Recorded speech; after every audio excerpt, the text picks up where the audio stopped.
നമസ്കാരം സർ. നമസ്കാരം. അപ്പോൾ കോൺഗ്രസ് എന്ന് പറയുന്നത് നമുക്ക് പണ്ടേ അറിയാം, ഈ അധികാര തർക്കത്തിന് വേണ്ടിയിട്ടും സ്ഥാനമാനങ്ങൾക്ക് വേണ്ടിയിട്ടും പിടിവലി കൂടുന്ന ഒരു പാർട്ടിയാണ് കോൺഗ്രസ്. ഇപ്പോൾ കോൺഗ്രസിൽ ഇപ്പം ഒരു KPCC അധ്യക്ഷ സ്ഥാനത്തിന് വേണ്ടിയിട്ടാണ് പിടിവലി തുടങ്ങിയിട്ടുള്ളത്. അതായത് കെ സുധാകരനെ മാറ്റിയിട്ട് അവിടെ കൊടിക്കുന്നിൽ സുരേഷ് പോലെയുള്ള മുതിർന്ന നേതാക്കളെ കയറ്റുക, അതാണ് ഇപ്പോൾ കോൺഗ്രസിന്റെ തീരുമാനം. പക്ഷെ പെട്ടെന്നൊരു സുപ്രഭാതം ഇപ്പോൾ കെ സുധാകരൻ പറയുന്നുണ്ട്, ഇതൊക്കെ മാധ്യമങ്ങൾ ഉണ്ടാക്കുന്നതാണ്, വെറും അടിസ്ഥാനരഹിതമാണെന്നും എന്നെ മാറ്റണമെങ്കിൽ നേതൃത്വം തീരുമാനിക്കും, അപ്പോൾ ഒരു തീരുമാനം പുറത്തു വരുമെന്നൊക്കെയാണ് ഇപ്പോൾ സുധാകരൻ പറഞ്ഞിട്ടുള്ളത്. അപ്പോൾ ഇനി കോൺഗ്രസിന്റെ നീക്കം എന്തായിരിക്കും? കാരണം സുധാകരൻ ഇപ്പൊ ഇങ്ങനെ പറഞ്ഞു, അപ്പൊ ബെന്നി ബെഹനാനെ പോലെയുള്ളവരെ കയറ്റാനാണ് കോൺഗ്രസിന്റെ തീരുമാനം. അങ്ങനെയാണെങ്കിൽ ഇപ്പൊ ഈ സുധാകരനോട് എങ്ങനെ പറഞ്ഞിട്ട് അപ്പോൾ കോൺഗ്രസിന്റെ അടുത്ത നീക്കം എന്തായിരിക്കും? ഇന്ത്യൻ നാഷണൽ കോൺഗ്രസിനെ സംബന്ധിച്ചിടത്തോളം ഇന്ത്യയോളം പഴക്കമുണ്ട് അതിനകത്ത്, ആ പാർട്ടിക്ക്. അപ്പോൾ സ്വാതന്ത്ര്യം കിട്ടിയപ്പോൾ ആ പാർട്ടി വേണോ വേണ്ടേ എന്നൊക്കെ ഉള്ളൊരു സംസാരം വന്നത്. അപ്പോൾ ഗാന്ധിജി പറഞ്ഞത് ഒരു സേവന സംഘടനയായി മാറ്റിയാൽ മതി, രാഷ്ട്രീയ പാർട്ടി വേണ്ട എന്നൊക്കെ പറഞ്ഞിട്ട്, പക്ഷേ അത് കേൾക്കാതെ രാഷ്ട്രീയ പാർട്ടിയായി. ഇന്ത്യയോളം പഴക്കമുണ്ട് പാർട്ടിക്ക്.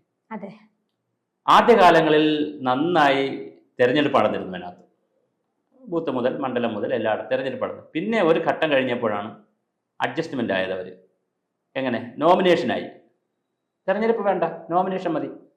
നോമിനേറ്റ് ചെയ്ത് പിന്നെ ആ നോമിനേഷൻ കുറച്ചുകൂടെ കഴിഞ്ഞപ്പോൾ എന്തായി, ഈ SNDP, NSS, മുസ്ലിം ലീഗല്ല, മുസ്ലിം സംഘടന, ക്രിസ്ത്യാനിറ്റി, ഈ 4 മതക്കാരെയും ബാലൻസ് ചെയ്യാൻ വേണ്ടി 4 ജാതി, 2 മതവും 2 ജാതിയും, ക്രിസ്ത്യാനികൾ, മുസ്ലിങ്ങൾ, മതക്കാരും SNDP, NSS, ഇവരെ ബാലൻസ് ചെയ്യാൻ വേണ്ടിയിട്ട് പലപ്പോഴും KPCC സ്ഥാനം ഒരു ജാതിക്കാണെങ്കിൽ, ഈഴവയാണെങ്കിൽ പ്രതിപക്ഷ നേതാവ് സ്ഥാനം നായരായിരിക്കും. ഇങ്ങനെ ഏതെങ്കിലും ഒന്ന് ബാലൻസ് ചെയ്ത് പോകുന്ന ഒരു കഥയുണ്ട്. ഇപ്പം തന്നെ കെ സുധാകരനെ മാറ്റുന്നതുമായി ബന്ധപ്പെട്ട് നമ്മൾ കേൾക്കുന്ന ഒരു വാർത്ത എന്താണ്? മാറ്റിയാൽ സമുദായ സമവാക്യം ശരിയാവില്ല, ഇതൊക്കെയാണ് കേൾക്കുന്നത്. പിന്നെ ഇവർ തെരഞ്ഞെടുപ്പിന് തോറ്റു പോകുമ്പോൾ ഉടനെ തന്നെ ഒരു സ്ഥാനം മാറണമെന്ന് പറഞ്ഞ ഒരു ബഹളം കാണിക്കും. തെരഞ്ഞെടുപ്പ് സമയത്ത് ചെന്ന് പ്രതിപക്ഷ നേതാവും പിന്നെ KPCC പ്രസിഡന്റും ഒക്കെ പറയും, ഞാനാണ് ഈ തെരഞ്ഞെടുപ്പ് നയിക്കുന്നത്, പാർട്ടിയാണെന്ന് പറയില്ല അവർ. ഞാൻ പറഞ്ഞത് ഇൻഡിവിജ്വൽ ചാമ്പ്യൻഷിപ്പ് ആവാനുള്ള ഒരുപാട് പരിപാടികൾ ഈ പാർട്ടിക്കകത്തുണ്ട്. ഇത് അവസാനിപ്പിക്കേണ്ട കാലമായി. അവരെന്തുകൊണ്ട് ബൂത്ത് മുതൽ മണ്ഡലം മുതൽ മുകളിലോട്ട് തെരഞ്ഞെടുപ്പ് നടത്തുന്നില്ല? തെരഞ്ഞെടുപ്പ് നടത്താമല്ലോ, സമ്മേളനം നടത്തുക, തെരഞ്ഞെടുപ്പ് നടത്തുക. ഇപ്പോൾ CPM ഒക്കെ അങ്ങനെ ചെയ്യുന്നുണ്ടല്ലോ. അപ്പോൾ തെരഞ്ഞെടുപ്പ് ഇത് നടക്കുന്നില്ല, നോമിനേഷനാണ് നടക്കുക. നോമിനേഷൻ വരുമ്പം എന്തായി? സമ്മർദ്ദമായി, ഇരിക്കുന്ന ആളിന് വേണ്ടിയുള്ള സമ്മർദ്ദം വരുമ്പോൾ ഗ്രൂപ്പായി. നോമിനേഷൻ വരുമ്പോൾ സമ്മർദ്ദമായപ്പോൾ ഗ്രൂപ്പ് വലിയായി. അപ്പോൾ സുധാകരന് വേണ്ടി ഒരു ഗ്രൂപ്പ് പ്രവർത്തിക്കുക, ഇവിടെ പ്രവർത്തിക്കുക, ഡൽഹി പ്രവർത്തിക്കുക, അതിന് കുറേ സമുദായ നേതാക്കൾ പ്രവർത്തിക്കുക, ഉടനെ സതീശന് വേണ്ടി കുറച്ച് പേർ പ്രവർത്തിക്കുക. ഇപ്പോൾ കൊടിക്കുന്നിൽ സുരേഷിൻ്റെ പേര് കേൾക്കുന്നു. കൊടിക്കുന്നിൽ സുരേഷ് ദീർഘകാല MP ആയിരുന്ന പഴയ നേതാവാണ്, ചെറുപ്പത്തിലേ വന്ന ആൾ. അപ്പം സുരേഷിൻ്റെ പേര്, പക്ഷേ അദ്ദേഹം ഏത് വിഭാഗത്തിൽപ്പെട്ട ആളാണ്? പട്ടികജാതി വിഭാഗത്തിൽപ്പെട്ട ആളാണ്. അപ്പോൾ അങ്ങനെ ഒരാളിനെ KPCC പ്രസിഡന്റ് ആക്കുമോ? അങ്ങനെ ആക്കിയാൽ മുന്നോക്ക സമുദായക്കാർ വെറുതെ ഇരിക്കുമോ? ഒരിക്കലുമില്ല. അവർ ബഹളം ഉണ്ടാക്കും. അപ്പം എങ്കിൽ ചോദിക്കും, അവർക്കാർക്ക് ഡൽഹിയിൽ വന്നില്ലേ? ഡൽഹിയുടെ രാഷ്ട്രീയമല്ല, ആളിന്റെ രാഷ്ട്രീയമല്ല കേരള രാഷ്ട്രീയം. കേരള രാഷ്ട്രീയത്തിൽ മൈക്രോ ലെവലിൽ നമ്മൾ എന്ത് നോക്കുന്നവരാണ്? ജാതി മതമൊക്കെ പ്രത്യേകിച്ച് കോൺഗ്രസിനോടൊക്കെ എപ്പോഴും ബാർഗൻ ചെയ്യും. SNDP, NSS അവരെപ്പോഴും ബാർഗൻ ചെയ്യും. അതിന് വേണ്ടപ്പെട്ട ആളുകളെ കൃത്യം മുഖ്യമന്ത്രി ഇന്നാളാണെങ്കിൽ പ്രതിപക്ഷ നേതാവ് ഇന്നാളായിരിക്കണം, അല്ലെങ്കിൽ ഇങ്ങനെ ഓരോന്ന് പറയും. അപ്പോൾ അതുകൊണ്ട് ഇത് ഇങ്ങനെ അടിച്ചടിച്ച് കിടക്കും. അവർ കുറച്ച് ഭയങ്കര സംഘർഷം നടക്കും. ചിലപ്പോൾ ആൾ മാറുമായിരിക്കും KPCC, കാരണം എല്ലാം മാറുന്ന കൂട്ടത്തിൽ ചിലപ്പോൾ പ്രസിഡന്റിനെ മാറ്റുമായിരിക്കും. പക്ഷേ പഞ്ചായത്ത് തെരഞ്ഞെടുപ്പ് വരെയാണ്. ഇപ്പോൾ 26-ൽ പഞ്ചായത്ത് തെരഞ്ഞെടുപ്പ് വരെയാണ്. 25-ൽ അത് കഴിഞ്ഞ് എന്ത് വരുന്നു? അസംബ്ലി തിരഞ്ഞെടുപ്പ് വരും ഒരു വർഷം കൂടെ കഴിയുമ്പോൾ. 21-ലല്ലേ വന്നത്, അപ്പോൾ 26. അപ്പം പഞ്ചായത്ത് തെരഞ്ഞെടുപ്പ് വരും, തദ്ദേശഭരണ സ്ഥാപനങ്ങളിലെ തിരഞ്ഞെടുപ്പ് വരുന്നു, കോർപ്പറേഷൻ, മുനിസിപ്പാലിറ്റി, പഞ്ചായത്ത് തിരഞ്ഞെടുപ്പ് വരുന്നു. അതിനു മുമ്പ് ഇവർക്ക് എന്ത് ചെയ്യുകയും വേണം? ഈ സംഘടനാ തെരഞ്ഞെടുപ്പ് നടത്തുകയും വേണം. അത് തുടങ്ങുമ്പോൾ ഇവർ അടിയും തുടങ്ങും, തല്ല് തുടങ്ങും. ഇതവർ അവസാനിപ്പിക്കേണ്ട സമയമായി. അതുകൊണ്ടാണ് പിന്നെ ഇപ്പോൾ വേറെ വാദം കേൾക്കുന്നുണ്ട്, യുവാക്കളെല്ലാം അതെ സീനിയറെല്ലാം മാറിയിട്ട് യുവാക്കൾ വരട്ടെ. ആരാ മാറുന്നത്? ഏത് സീനിയറെ മാറിക്കൊടുക്കാൻ തയ്യാറാവുന്നത്? ഒരു സീനിയറിന് മാറൂല. വന്നുപോയ പാടാണ്, അധികാര സ്ഥാനത്ത് വന്നുപോയാൽ പിന്നെ പാടാണ്, മാറൂല എന്ന് പറയാൻ കാര്യം ഇതൊരു ഇക്വേഷനാണ്. 3 ജില്ല എനിക്ക്, ഇപ്പോൾ DCC പ്രസിഡന്റുമാർ 14 ജില്ലയുണ്ടല്ലോ, 3 ജില്ലയുടെ എൻ്റെ ആളിന്, 3 ജില്ലയുടെ എൻ്റെ ആളിന്, അടുത്തൊരു 3 ജില്ലയ്ക്ക് എൻ്റെ, ഇങ്ങനെ സമവായങ്ങളാണ്. എന്നും ഇതിനകത്ത് സമവായ ചർച്ചയാണ് നടക്കുന്നത്. ഈ സമവായ ചർച്ചയ്ക്കിടയിൽ കൂടെ ആരും കൂടെ കയറും? ഏതെങ്കിലും ഒരു ഗ്രൂപ്പിന് സമവായത്തിൽ ഒരു ശകല അപ്പർ ഹാൻഡ് കിട്ടാതിരുന്നാൽ ഉടനെ അവിടെ ജാതിക്കാർ കയറും, സമ്മർദ്ദപ്പെടുത്താൻ വരും. നമ്മളെ ആളിനെ വെച്ചു. അപ്പോൾ എണ്ണിയെടുക്കും. ഈ പരിപാടി മതിയാക്കേണ്ട സമയമായി. കോൺഗ്രസ് തെരഞ്ഞെടുപ്പ് അടക്കട്ടെ, ഇതിനകത്ത് കൃത്യമായ തെരഞ്ഞെടുപ്പ് അടക്കട്ടെ, ജാതിയും മതവും സർഗവും നോക്കാതെ ആളുകൾ കയറി വരട്ടെ.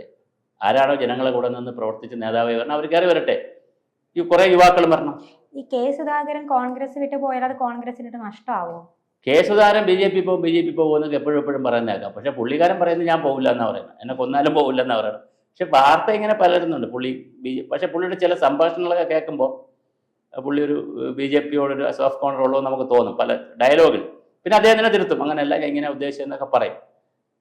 എപ്പോഴോ ഒരിക്കൽ അദ്ദേഹം പറഞ്ഞിട്ടുണ്ട് RSSന്റെ യോഗത്തിൽ പോകുന്നത് തെറ്റല്ലെന്നോ, RSSകാർ എത്ര കുഴപ്പമില്ലെന്നോ എപ്പോഴോ ഒരിക്കൽ പറഞ്ഞിട്ടുണ്ടായിരുന്നു. അപ്പം അങ്ങനെയൊക്കെ ചില പ്രസ്താവനകൾ ഈ കണ്ണൂരല്ലേ എൻ്റെ സ്വഭാവമല്ലേ, നാക്കിനൊരു ഒരു ലൈസൻസ് സ്വപ്പം കുറവാണ് പുള്ളിക്ക്. അപ്പം അതുകൊണ്ട് പക്ഷെ കോൺഗ്രസിൽ ഒരുപാട് സംഭാവന ചെയ്തിട്ടുള്ളത് കൊണ്ട് കെ സുധാകരൻ ഒരു അടിസ്ഥാന ഘടകമല്ലേ?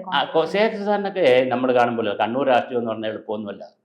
കണ്ണൂരിൽ നിന്ന് കോൺഗ്രസ്സായി വരിക എന്ന് പറയുന്ന പ്രയാസമാണ്. കാരണം അവിടെ നിന്നും ഇടതുപക്ഷ പാർട്ടികളെ പ്രത്യേകിച്ച് CPM-നെ എതിർത്ത് തോൽപ്പിച്ച് വരിക എന്ന് പറയുന്നത് ഒരു ഹിമാലയൻ ടാസ്ക്കാണ്. അത് ഇന്നലെ തന്നെ കോൺഗ്രസിൻ്റെ ബൂത്ത് ഓഫീസ് അവർ പുതിയ ഓഫീസ് തുടങ്ങി.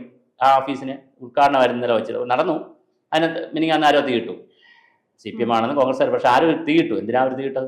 ആരായാലും.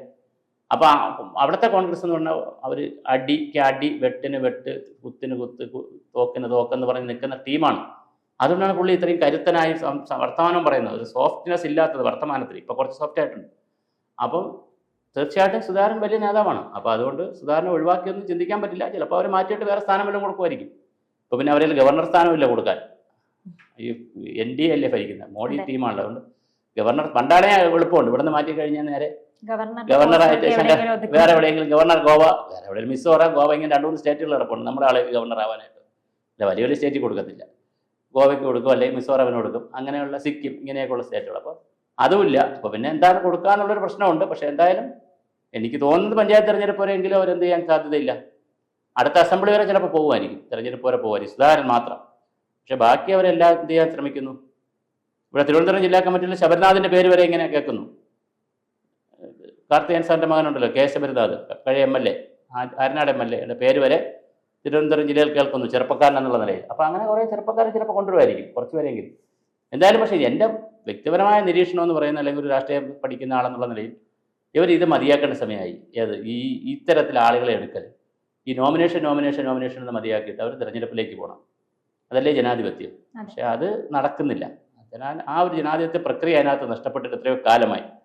ഇവർ സമവായം, ഒത്തുതീർപ്പ്, ഗ്രൂപ്പ് ഫോർമുല, അതിൻ്റെ പുറത്തുള്ള ചർച്ചകൾ, അതിൽ തന്നെ ജാതിയും മതവും വർഗവും ഗോത്രവും ഒക്കെ കൂടെ നോക്കിക്കൊണ്ടുള്ള ചർച്ചകളാണ് പലപ്പോഴും നടക്കുന്നത്. അതുകൊണ്ട് മാറുമോ എന്ന് ചോദിച്ചാൽ ഇപ്പോൾ പറയാം, ചിലപ്പോൾ എന്തെങ്കിലുമൊക്കെ സംഭവിക്കാം. പക്ഷേ എന്തായാലും ഈ ഞാൻ പറഞ്ഞ ഒരു പ്രോസസ്സിലേക്ക് കോൺഗ്രസ് പോകണം.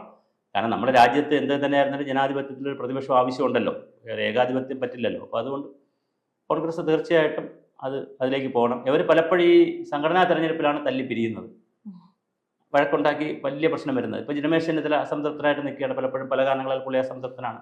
K മുരളീധരൻ അസംതൃപ്തനാണ്, ഇപ്പോൾ സീറ്റ് കിട്ടിയില്ല, പാലക്കാട് കിട്ടിയില്ല, പല കാരണങ്ങളാൽ പുള്ളി അസംതൃപ്തനാണ്. വടകരയെ കൊണ്ട് നിർത്തിയിട്ട് പിന്നെ തൃശ്ശൂർ കൊണ്ടുവരാൻ പറഞ്ഞ് വടകര ആദ്യം സീറ്റ് കൊടുത്തു, അവിടെ നിന്ന് തൃശ്ശൂരിൽ പോകാൻ പറഞ്ഞ് തോറ്റുപോയി. പുള്ളി വളരെ അസംതൃപ്തനാണ്. അപ്പം അവരെല്ലാം ഈ സംഘടനാ തെരഞ്ഞെടുപ്പ് സമയത്ത് എന്ത് ചെയ്യും? ഒന്നുകിൽ പാർലമെന്ററി രംഗത്ത് അപ്പർ ഹാൻഡ് പിടിക്കണം, പറ്റിയില്ലെങ്കിൽ സംഘടനയിൽ അപ്പർ ഹാൻഡ് പിടിക്കണമെന്ന് നോക്കും. തനിക്ക് പറ്റിയില്ലേ തൻ്റെ ആളുകളെ താഴോട്ട് വരണമെന്ന് നോക്കും. ഇതൊരു പ്രോസസ്സാണ്. എനിക്ക് പറ്റിയില്ല എങ്കിൽ എൻ്റെ ആളുകളെങ്കിലും കുറച്ച് പേര് അവിടെ ഇവിടെയൊക്കെ പല ജില്ലകളിലും മണ്ഡലങ്ങളിലും പിന്നെ താലൂക്കുകളിലും ഒക്കെ വരട്ടെ എന്ന് വിചാരിക്കും. അത് മതിയാക്കണം എല്ലാ നേതാക്കളും, ആ പിടിയും എടുക്കണം. എന്നിട്ട് ഇതിനൊരു തെരഞ്ഞെടുപ്പ് പ്രക്രിയയിലേക്ക് പോകണം. അവിടെ പോകുമ്പോൾ ഒരു പ്രശ്നമുണ്ട്, അല്ലെ യൂത്ത് കോൺഗ്രസ് കണ്ടതുള്ള പ്രശ്നമുണ്ട്, മെമ്പർഷിപ്പ്. വഴി പോണവർക്കെല്ലാം മെമ്പർഷിപ്പ് കൊടുക്കും, ജീവിച്ചിരിക്കാവുന്നവർക്ക് മരിച്ചവർക്കൊക്കെ മെമ്പർഷിപ്പ് കൊടുക്കും. അതെല്ലാം മതിയാക്കിയിട്ട് സുതാര്യമായ മെമ്പർഷിപ്പ് പ്രോസസ്സും അതിലധിഷ്ഠിതമായ ഒരു തെരഞ്ഞെടുപ്പ് പ്രോസസ്സും ഒക്കെ കോൺഗ്രസ് ചെയ്യേണ്ട സമയമായി. അതിനാണ് യുവാക്കളൊക്കെ എന്ത് ചെയ്യേണ്ടത്? സമ്മർദ്ദം കൊടുക്കേണ്ടത്. അല്ല യുവാക്കൾ വീണ്ടും അധികാരം പിടിക്കുന്നതിന് മാത്രമല്ല, വയസ്സായവർ മാറിയിരിക്കും ഞങ്ങൾ വരാം എന്നുള്ളതല്ല. പിന്നെ രണ്ടും വേണമെന്നുള്ള അഭിപ്രായക്കാരനാണ് ഞാൻ. വയസ്സായവരുടെ എക്സ്പീരിയൻസും വേണം, സീനിയർ സിറ്റിസന്മാരുടെ എക്സ്പീരിയൻസും വേണം, യുവാക്കളുടെ കരുത്തും വേണം, എനർജിയും വേണം. അല്ലാതെ കംപ്ലീറ്റ് എല്ലാവരും മാറി നിൽക്കൂ, അങ്ങനെ പോകുന്നത് ശരിയല്ല. അപ്പം സീനിയേഴ്സിൻ്റെ ഒരു അതായത് സീനിയേഴ്സിൻ്റെ ഒരു എക്സ്പീരിയൻസ്, അവരുടെ എക്സ്പീരിയൻസ് വേണമല്ലോ. ഇപ്പോൾ ഒരു 50-50 ഒക്കെ ആലോചിക്കുക, എക്സ്പീരിയൻസും ജൂനിയേഴ്സിൻ്റെ എനർജി, കരുത്ത്, ഓടാനുള്ള ഒരു ഫിസിക്കലി മെൻ്റലി ഒക്കെ അവർ ഓടാൻ കുറച്ചുകൂടി കേപ്പബിൾ ആയിരിക്കുമല്ലോ. അതും. ഇത് രണ്ടും ചേരുന്ന ഒരു ഫോർമുലയാണ് കോൺഗ്രസ് എപ്പോഴും ആലോചിക്കേണ്ടത്. അങ്ങനെ ചിന്തിക്കുമ്പോൾ ഒരു സമുദായത്തിൻ്റെ ഫോർമുല മാറ്റി വയ്ക്കണം. അതും കൂടെ അവർ ചെയ്തളായി. അങ്ങനെ ചെയ്യുമ്പോൾ ഏറ്റവും അർഹരായ പല നേതാക്കളും എന്ത് ചെയ്ത് പോയിട്ടുണ്ട്, വീണ് പോയിട്ടുണ്ട്. ഒരു സമുദായത്തിലുള്ള ആളായിരിക്കും, മറ്റൊരാളിന് കൊടുത്തപ്പോൾ തൊട്ട് താഴെ നിൽക്കുന്ന ആളിന് കൊടുക്കാൻ പറ്റാത്ത സ്ഥിതി വരുന്നു. അത് വലിയ പ്രശ്നമാണ് കോൺഗ്രസ്സിൽ. അപ്പോൾ അതില്ലാതൊരു KPCC പുനഃസംഘടന നടക്കുമെന്ന് നമുക്ക് ആഗ്രഹിക്കാം. അതാണ് വേണ്ടത്. ശരിക്കും അങ്ങനെ ഒരു പുനഃസംഘടനയാണ് നമുക്ക് വേണ്ടത്. പക്ഷെ അത് നടക്കുമായിരിക്കാം, നമുക്ക് നോക്കാം.